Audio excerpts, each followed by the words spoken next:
pump rises 50 liter of water through a height of 25 meter in 5 seconds. Calculate the power of the pump used assuming 100% efficiency. Ideal pump लेना है क्योंकि यहाँ पर efficiency तो जो दे रखा है वो 100% है, तो आपको एक आइडियल पंप लेना है और उसका पावर कैलकुलेट करना है कि पावर क्या है। और याद रखना कि अब अगर आइडियल पंप लेना है तो जो उसका पंप यूज हुआ है तो उसका जो आउटपुट पावर है इनपुट पावर के इक्वल होगा। इनपुट पावर क्योंकि आइडियल पंप है तो आउटपुट पावर और इनपुट पावर इक्वल हो गया। और इसी कंडीशन में इफिशियंसी क्या होती है कि आउटपुट पावर अपान इनपुट पावर। इस कंडीशन में अगर ये दोनों इक्वल हैं तो कट करके आ जाएंगे, इफिशियंसी 1 आ जाएगा या 100% आ जाएगा। ठीक है, ऐसे आ जाएगा 100% आ जाएगा। तो इसी कंडीशन में इफिशियंसी 100% होता है, अदरवाइज होता ही नहीं है। तो आइडियल पंप लेना है हमको, ये हमारे दिमाग में कॉन्सेप्ट इतना आना चाहिए। ठीक है, और जी की वैल्यू देखो, यहाँ पर जी की वैल्यू कह रहा है कि 10 न्यूटन पर किलोग्राम लेते हैं। 1 न्यूटन इक्वल टू क्या होता है? 1 न्यूटन इक्वल टू होता है 1 किलोग्राम मीटर अपान सेकेंड स्क्वायर, और पर किलोग्राम पहले से ही है, किलोग्राम से किलोग्राम कैंसिल हो गया तो 10 मीटर पर सेकेंड स्क्वायर। जी की वैल्यू भी यहाँ पर आपको दे दिया। डेंसिटी आपको कह रहा है कि डेंसिटी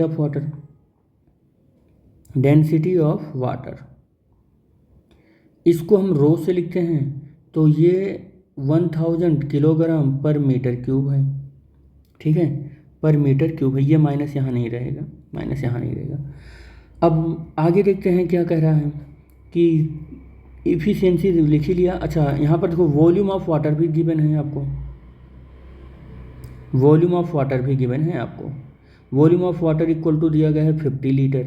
50 लीटर को मीटर में कन्वर्ट कर लो तो 10⁻³ मीटर क्यूब हो जाएगा, क्योंकि हमें पता है 1 litre equal to 10⁻³ metre cube.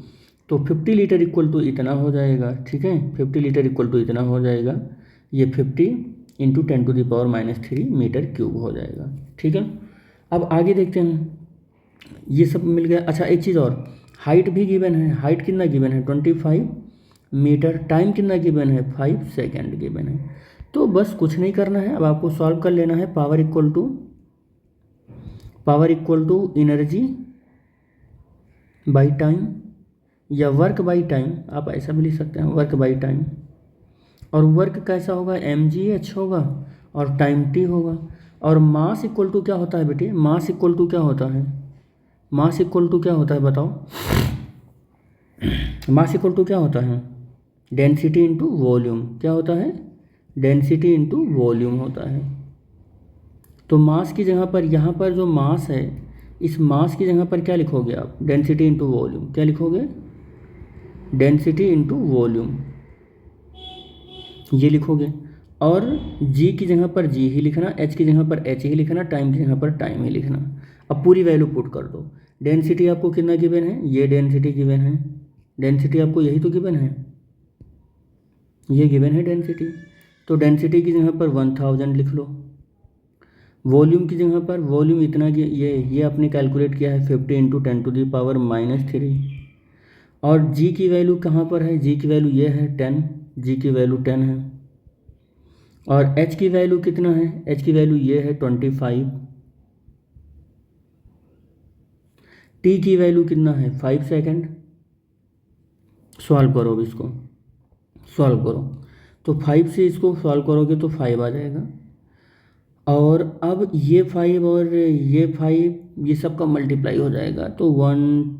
अच्छा, एक चीज़ और बता दें आपको, देखो ये जो है ना, ये 1000, इसको 10⁻³ लिखो और यहाँ 10⁻³ है।